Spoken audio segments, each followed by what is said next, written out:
Thank you. I'm so glad to be back. David told me that the theme was around nonviolence. This is the first song that came to mind for me to sing.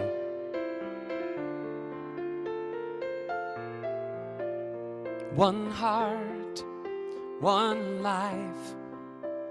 We are one family, one earth. One heart, one life. We are one family, one earth. And together we can make a difference in our world. Every creed and color, every boy and girl, all of creation, no separation. We are one heart.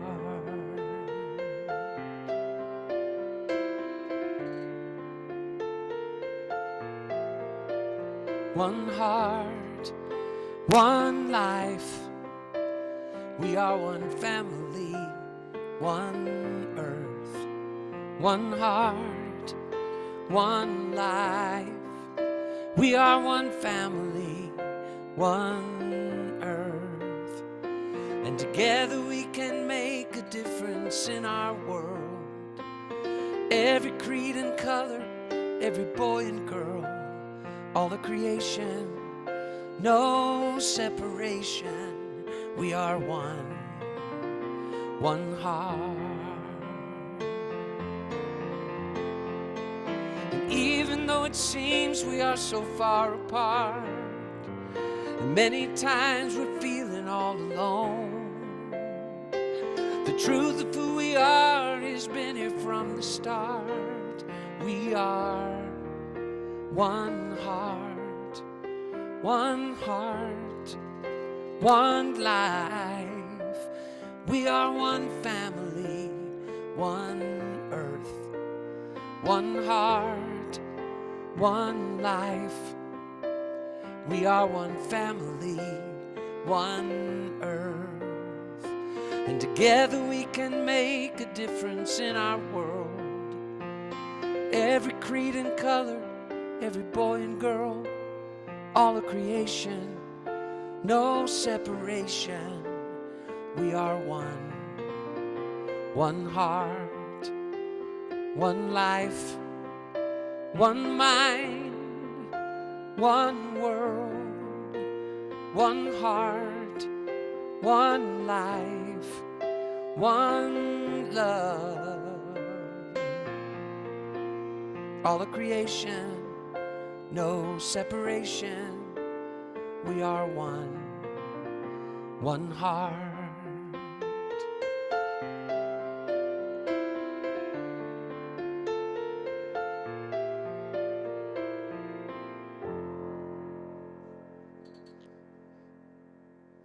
Thank you. Thank you, Gary. Let's just stay in that sweet space that Gary set up. And whether you want to just gaze at this light or just go within, I invite you to just breathe a sacred breath. And last time we tried this technique of taking a breath in and then just pausing briefly at the top, and then just letting the breath go,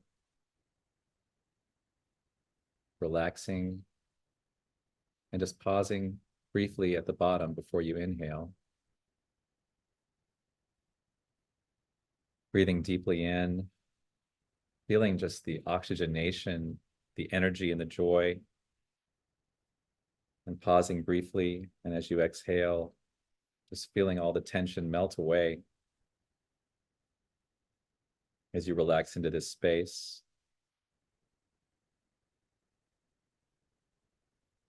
Maybe starting to just focus on the gratitude for the practice of being here,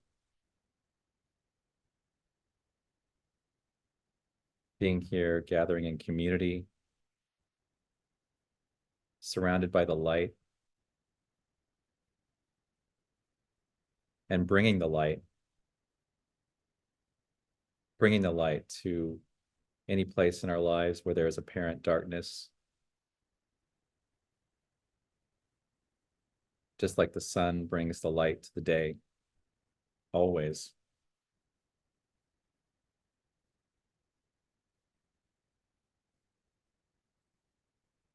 And so let's think about grounding ourselves. And I'd like to focus on just feeling our energy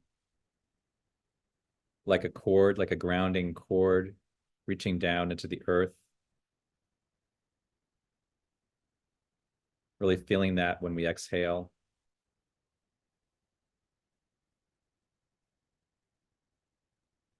Let's focus on what we call the root chakra.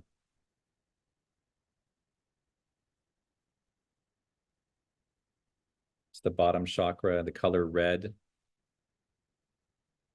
So we just imagine ourselves just seated in this secure, safe place, all of our needs being met, being grateful for that.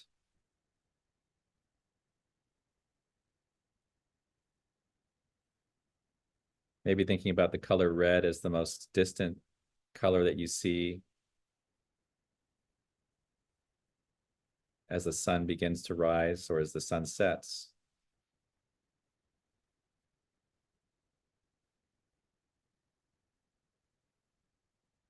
I'm also going to call in the energy, the grounding and protective energy of Archangel Michael, aligning with this chakra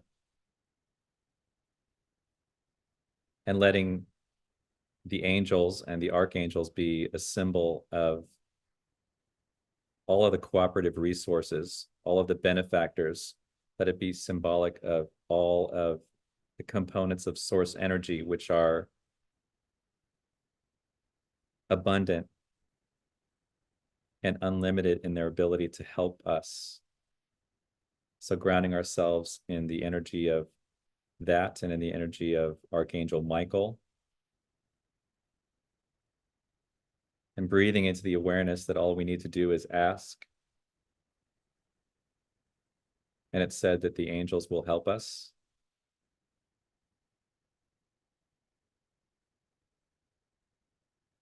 So let's move our awareness up 2 places to the third chakra, just right above the navel. And this, just imagine it as a golden light.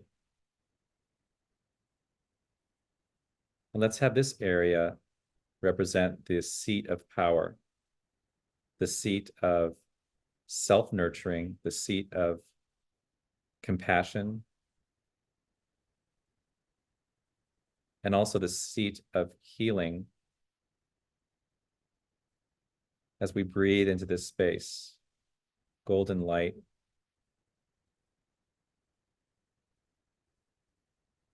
Breathing in, cleansing golden light. Breathing out. That's all there is, cleansing golden light. And if you'd like to invite Archangel Raphael to heal and resolve anything that needs to be healed and resolved in this moment,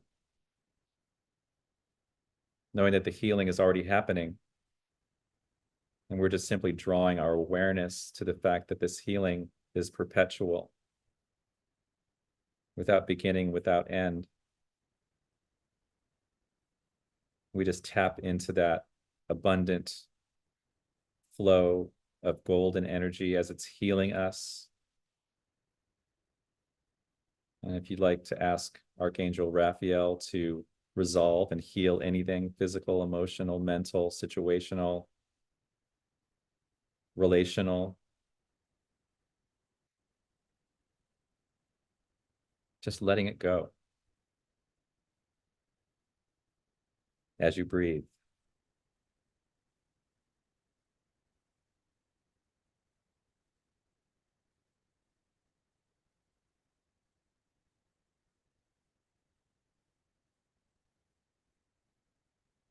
And now as we become aware of the energy moving up through our heart chakra and into our throat chakra, we imagine just the energy of communication in our throat chakra as expressed in teaching, expressed in knowledge, expressed in wisdom, expressed in learning. And let's just picture ourselves being open and receptive to insights, open and receptive to new ideas. Picture this area just clear, abundant with knowledge, wisdom that we also impart with our communications, and we know how to communicate it so it can be heard.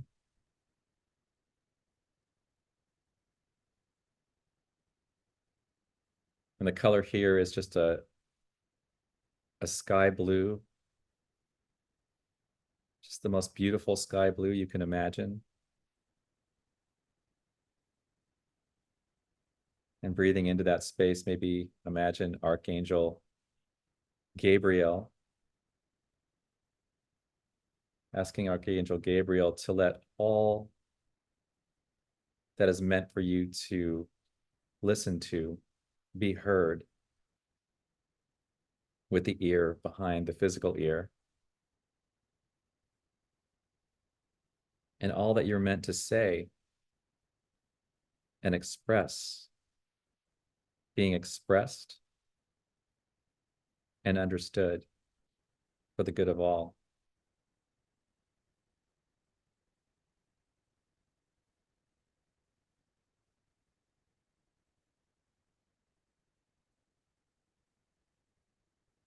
And now let's just imagine this,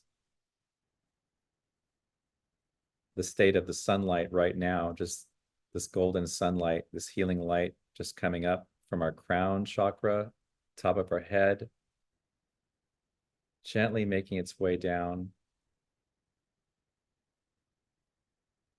Picturing yourself with open heart and metaphysically opening your hands or physically opening your hands. Just accepting the healing that is happening right now through all of the chakras, through all of the subtle bodies as you breathe.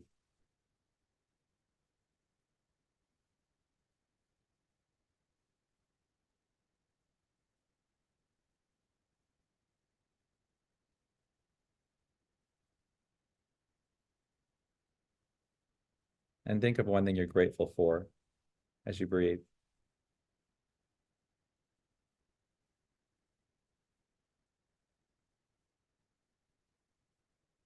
And another.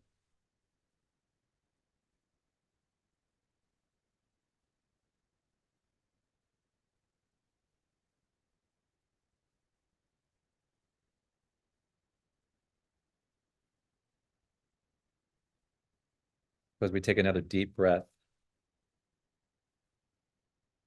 let's just bring all of ourselves into this room. So grateful for this community, so grateful for the music of Lynn Floyd, so grateful for the message of Reverend Connie Habash and the community, just being here together in this brief spiritual practice today. I call it blessed. And so it is. And Denise, I'm going to spotlight you for today's readings. Today, Reverend David has chosen 3 quotes for me to read. The first is from Brian McLaren. We're on a quest to find out how to have an engaged expression of deep spiritual life that makes a difference in a world on fire. The second is from Loretta Coleman Brown. We need regular quiet time with God in order to have the strength, courage and vitality required for social action, for moving against injustices, speaking truth to power, and assisting in humanitarian efforts. This last quote is from Richard Rohr. Amidst this time of planetary change and disruption, we envision a movement of transformed people working together for a transformed world. Please join. And Denise, I'm sorry, I didn't get that last quote into the slide. So can you read it again so I can be fully present for that last quote? This last quote is from Richard Rohr. Amidst this time of planetary change and disruption, we envision a movement of transformed people working together for a transformed world. Thank you. Please join me in our opening affirmation. There is only one power and one presence active in the universe and in my life, God in everything and everyone, the one infinite source of love, abundance, harmony, wholeness, intelligence, and joy is expressing as me. Thank you so much, Denise. And I'm going to stop my screen share. I highlighted Connie. Connie, let's give a warm Zoom welcome for Connie Habash. Thank you. It's so good to be back, to see lots of familiar faces and a few new ones. And this feels like such a perfect time to be talking about the transformative power of Ahimsa, nonviolence, not just because we're celebrating Dr. Martin Luther King Jr.'s birthday on Monday, but also because we're in such a time of strife and struggle between nations in our world, between political factions. And I think Ahimsa is really the calling needed right now, as one of those quotes said, you know, the world is on fire and Ahimsa is like the water that calms the fire and brings life again and renewal. So Dr. Martin Luther King is one of the well-known historical figures who embodied and emphasized nonviolence, which is called Ahimsa in Sanskrit, from the word himsa, which means harming, and that means non, so non-harming, non-violence. He emphasized nonviolence in his civil rights work and equity work, bringing equity and justice to many peoples, the poor, and obviously people of color in our country. But you probably can think of other people in history that have embodied nonviolence. Probably Mahatma Gandhi is one that has come to mind in his stand for the people of India to stand against the injustice of the occupation of the British people. The Dalai Lama and Thich Nhat Hanh are well-known figures that embody Ahimsa from the Buddhist tradition, going all the way back to the Buddha, who that was one of his main precepts, was teaching Ahimsa, nonviolence. And then in the Christian tradition, you might think of Saint Francis, who we have images of all these animals being calm and peaceful around him in his presence. And Desmond Tutu is a current leader, South African bishop that is a leader in nonviolence. So you may have a number of people that come to mind. And of course, the lineage holder of the Christian tradition, Jesus himself, definitely embodied nonviolence in his teachings. I am not an expert in Dr. King's teaching, so I'm not going to present a lot about what he said. I'll present a few things that I've learned that he said about nonviolence, but I'm going to share some of what I've learned from yoga philosophy and practicing those ethical principles, of which Ahimsa is the foremost in yoga philosophy and in Buddhist philosophy, and drawing from the Yoga Sutras of Patanjali, which is the foremost yogic philosophy scripture.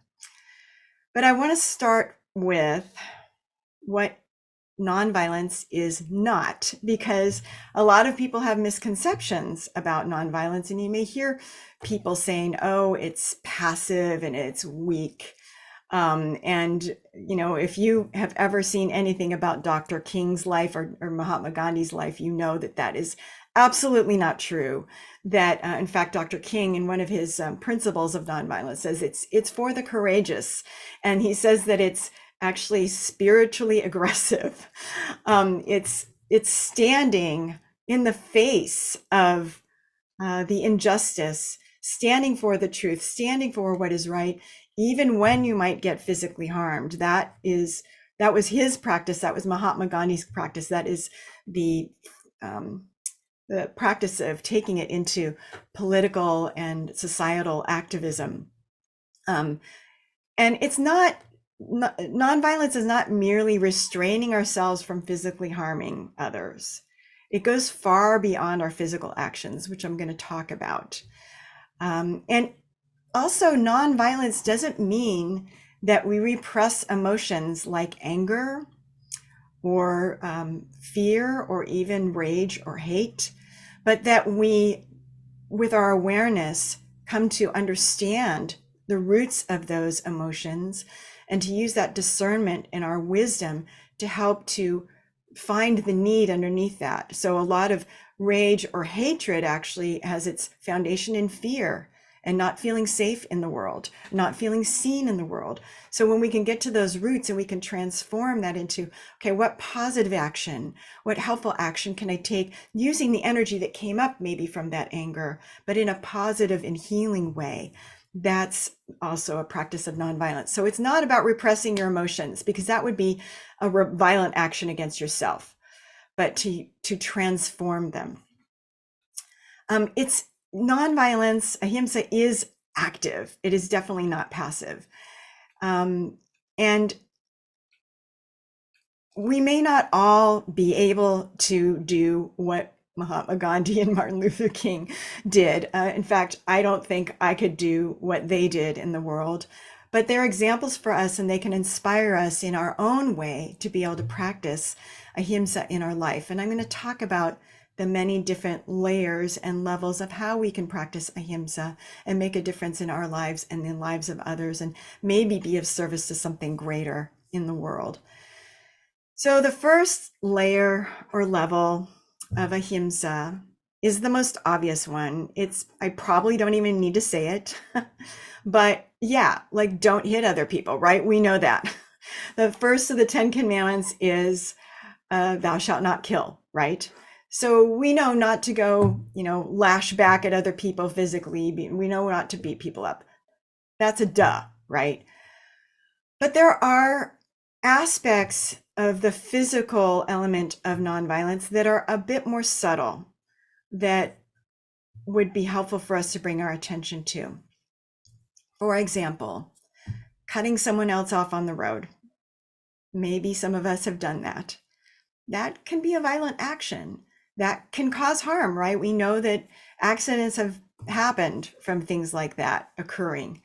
It can be upsetting and disturbing and frightening for other people. So looking at our behaviors out in the world, products that we use, companies that we buy from. Unfortunately, I had a very painful lesson in using a netting in my garden to protect my vegetables. That one day I found a dead bird in it. And from that day forward, I promised that I would never use that again. It didn't occur to me that I would be doing harm potentially to some other being. So we're thinking about how our actions and the things that we use and do and purchase in our life might have an impact on other beings, not just human beings, but on all life. The companies that we buy products from, are they ethical? Are they dumping toxins into our waters or into our air? Plastics, we could have a whole conversation about this, because the use of plastics now, it's ended up in our bloodstream, in our waters. It ends up in the stomachs of animals, and then they can't eat food and they die of starvation because they're filled with plastics that they thought were food. So it's far reaching, and we could have big conversation about this. We could maybe afterwards talk about food, because that's a whole other topic that might bring up concerns about whether we're being nonviolent in how we're eating and what we're eating.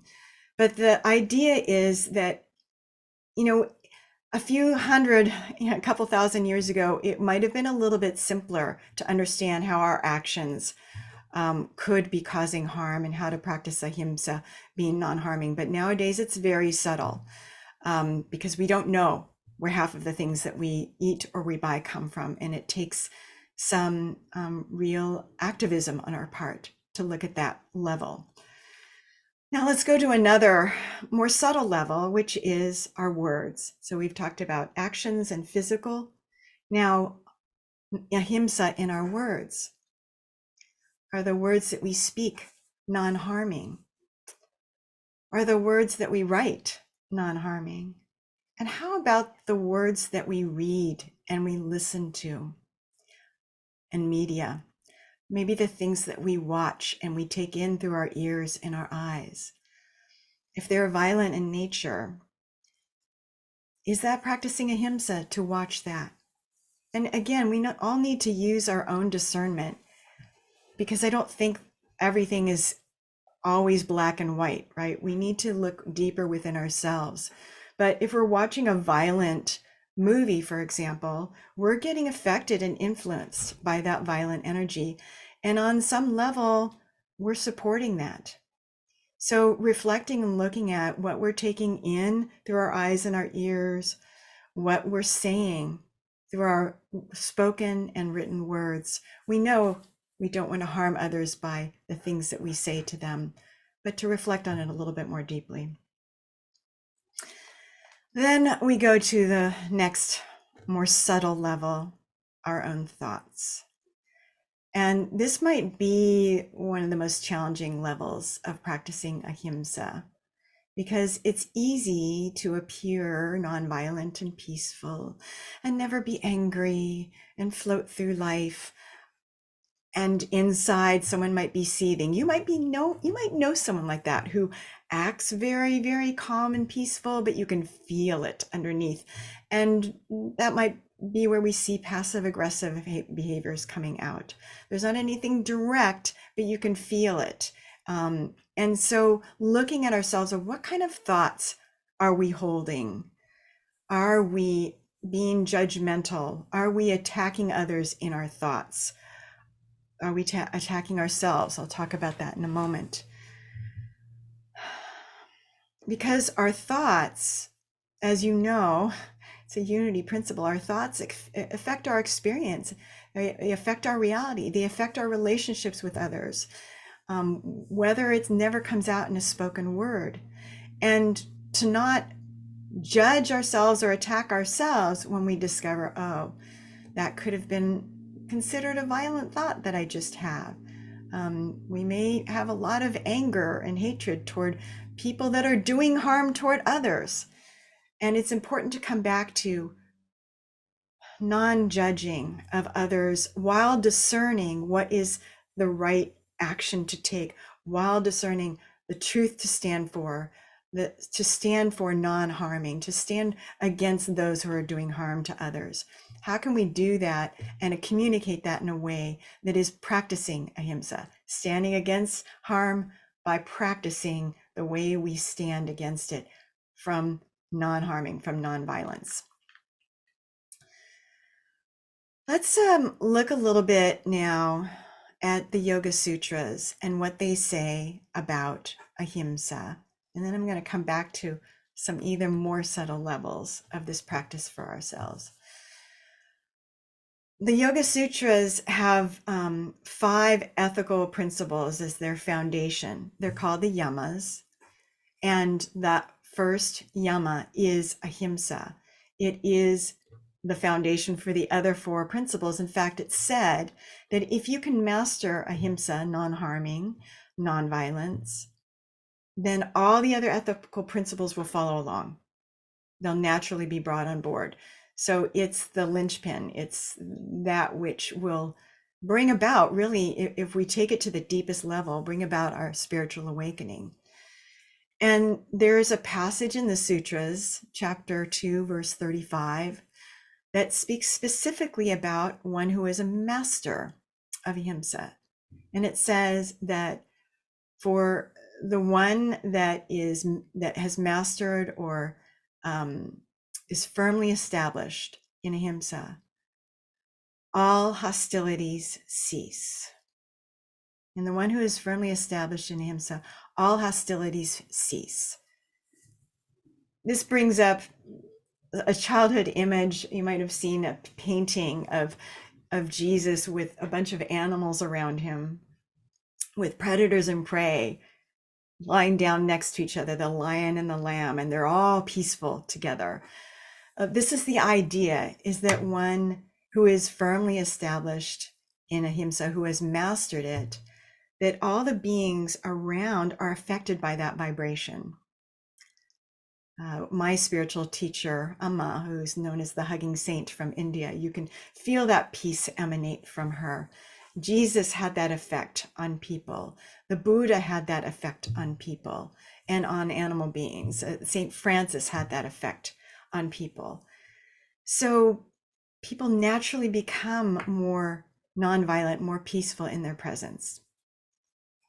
But as I sat with this, I had to question a little bit about it, because we know that Martin Luther King Jr. and Mahatma Gandhi, who maybe they weren't perfect masters of it, but they were pretty masterful in the practice of Ahimsa, they were assassinated. And Jesus himself, who knew he was one with the divine, who knew he was spirit incarnated, the divine incarnated, he was crucified. And I asked why. If one who masters Ahimsa is supposed to have everyone cease hostilities around him or her or them, why did they get killed? Well, it occurred to me there's another slightly different translation of this sutra that sheds a bit of light on this. In one who has mastered Ahimsa, all enmity disappears. There are no enemies anymore.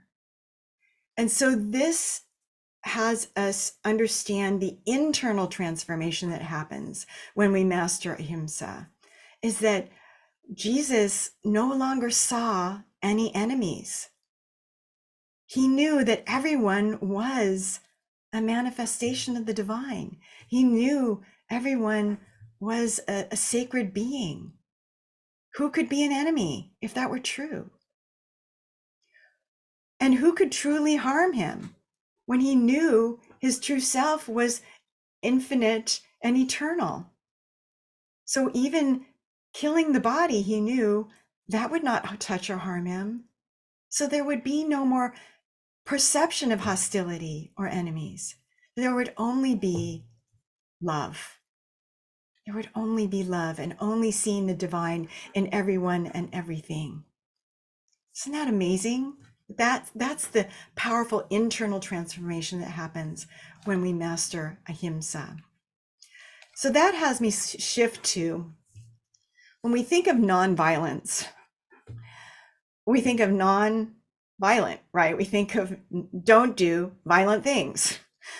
We need to think of the positive action. That's the negation of violence, but we need to think about, what do we do then instead? What do we do rather than react from our reptilian brain and lash back when someone is threatening us?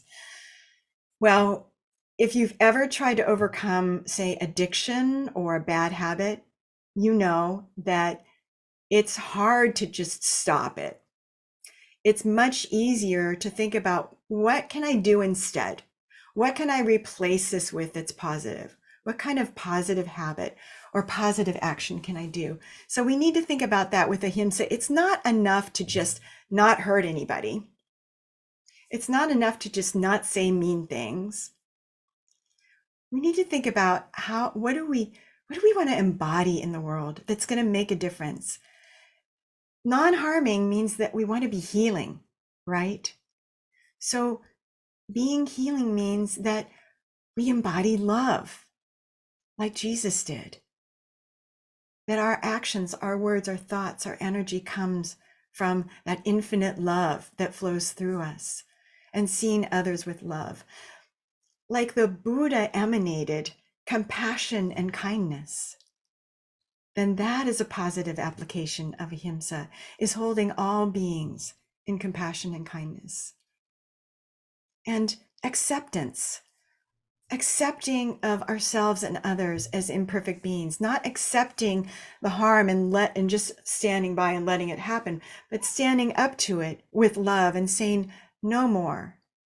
When anger arises, it's there to help us set a boundary. So we use that, okay, I need to set a boundary, and I can do it with love and with strength to say no to this. No more war between Israel and Palestine. No more war between Ukraine and Russia. No more civil war in Sudan.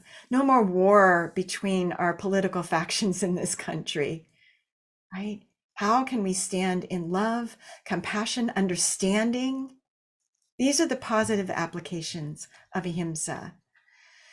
And that brings me down to the last, maybe most subtle, or maybe even most challenging application, is with ourselves, is remembering that nonviolence includes how we treat ourselves.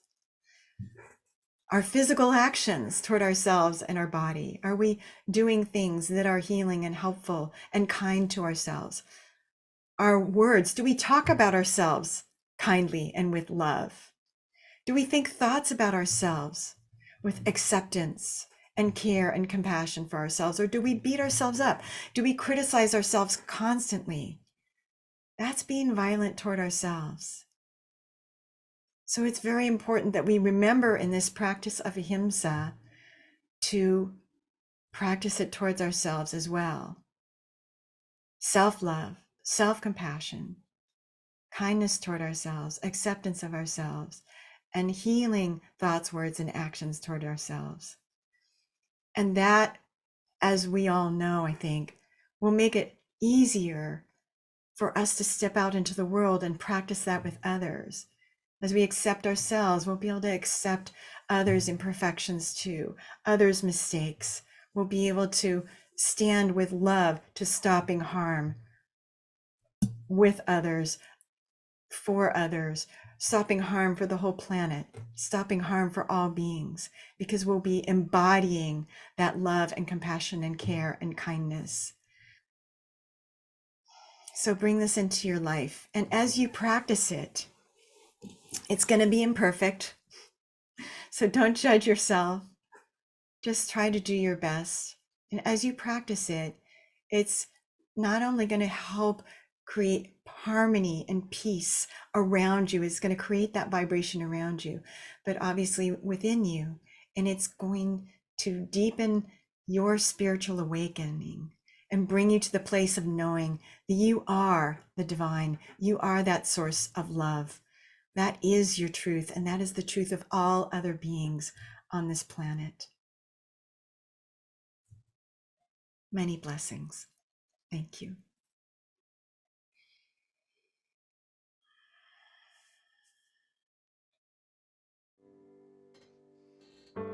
I just wanted you to keep talking, Connie.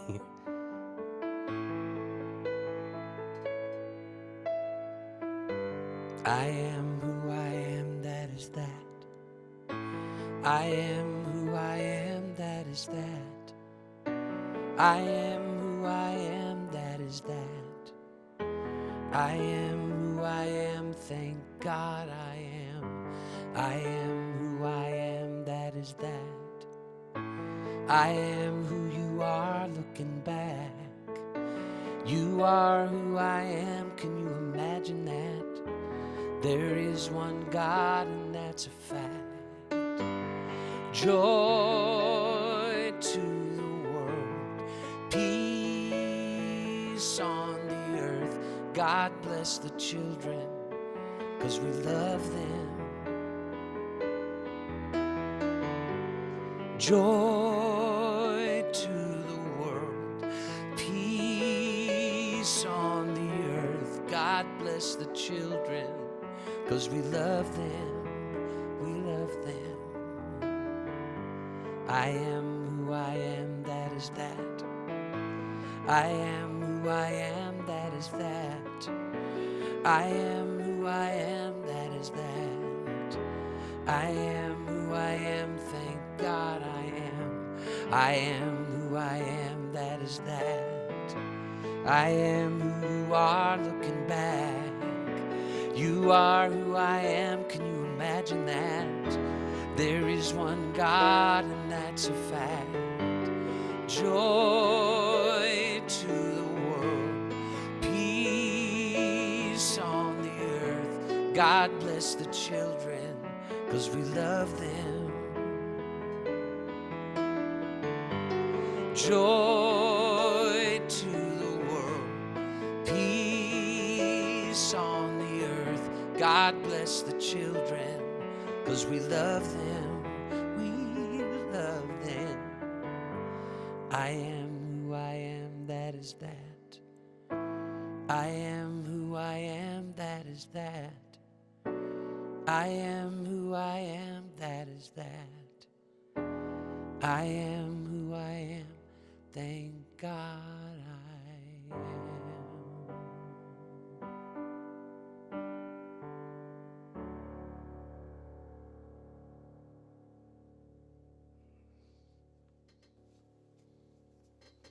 Thank you, Gary. Let's stay in this prayerful space that Connie and Gary established. And I was so touched with just thinking about what Connie said about the energy of Jesus and Buddha and Amma, this infectious energy and its effect on the lion and the lamb laying down together.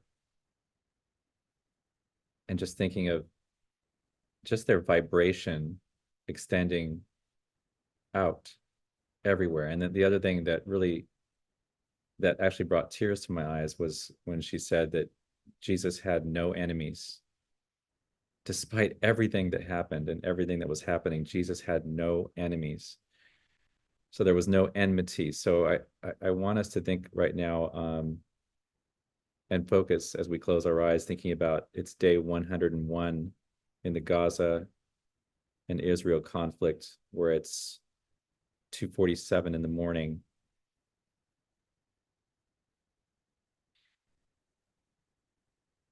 And just thinking about that energy and our thoughts being very real energy in this universe. And thus the power of prayer, the power of it beginning in our own minds, this ahimsa, this lack of violent thought, expressed as love. So I want us to think about expressing that as love right now, wherever it's needed. Thinking about Yemen and the Red Sea, thinking about Iran, thinking about Taiwan, thinking about the Gaza Strip, thinking about Israel, thinking about Iowa as they begin their primary process or their caucus process, thinking about our country, thinking about our neighbors, thinking about the person that cut you off on the freeway who you don't know, or in the line at the grocery store. Just think about this peace, this love energy right now. So I'm making a stand for this energy. I'm making a stand for this love, that this is important and this is absolutely essential to our survival as a species. So I'm grateful for this awareness today on this eve of Martin Luther King Day. I'm grateful for this wisdom and insight, even if it changes one action, one little action in me. I call this a blessing, and so it is. So I'm going to share my screen.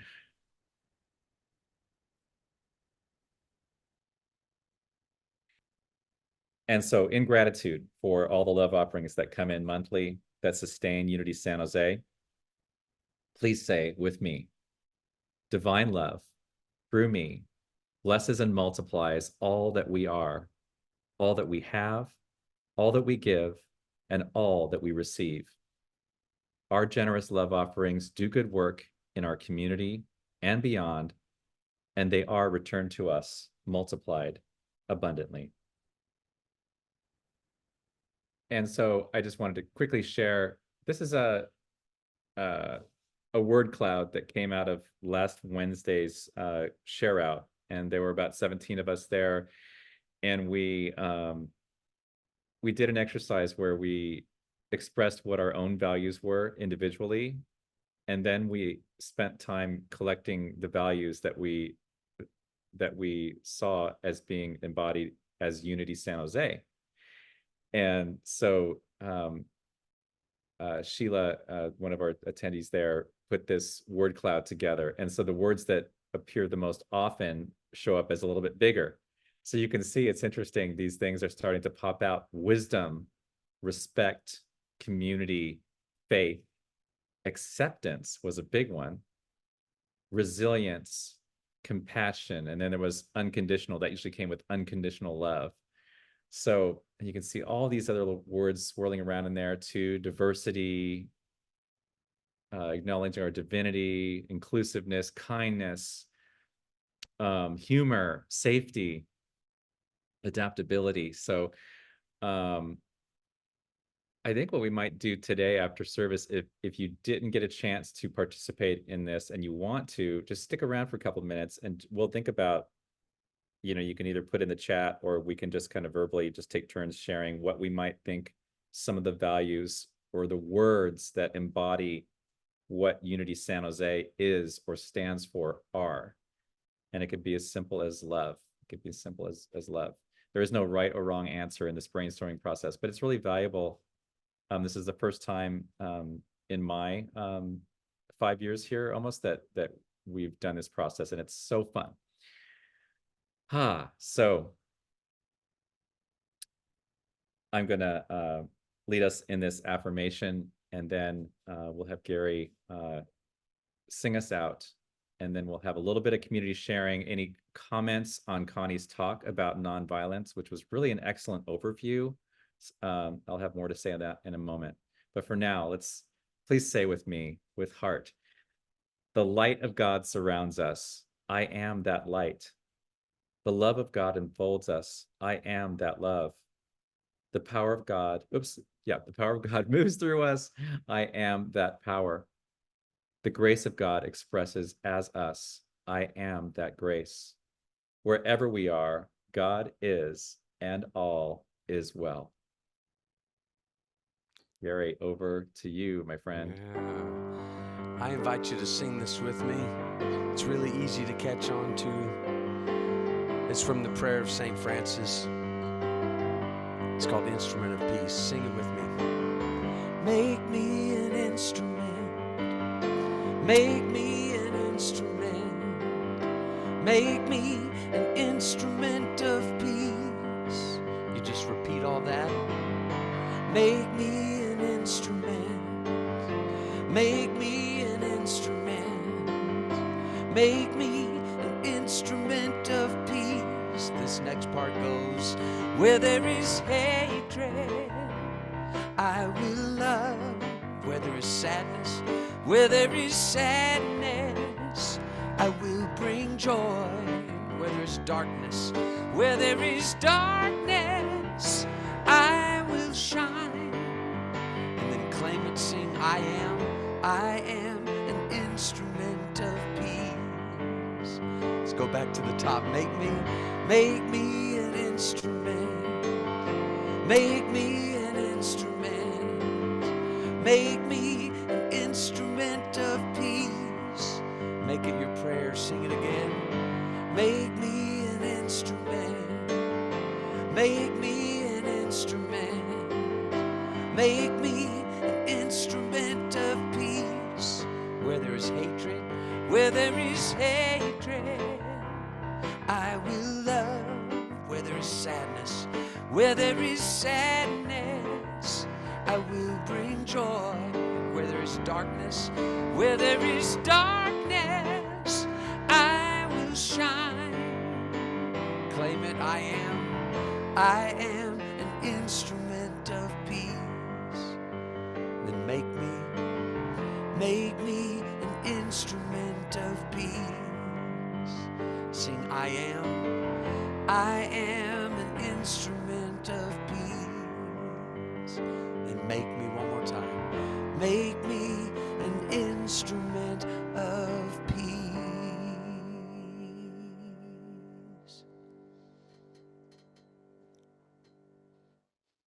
Thank you, Gary.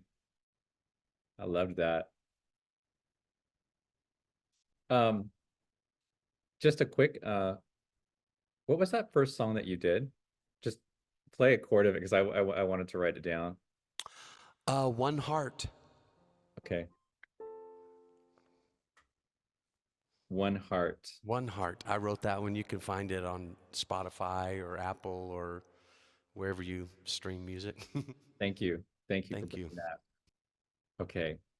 So, Connie, thank you so much for this topic and the timeliness of this topic. And this is not a topic that we talk about a lot.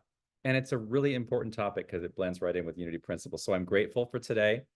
Let's just end with just knowing that we are deeply grateful for whatever insights came from today, whatever touched our hearts and our minds. We're going to absorb that, and the truth is going to be expressed, and it's going to grow within us. I'm so grateful for this spiritual practice called Unity San Jose, and so it is. Namaste, everyone.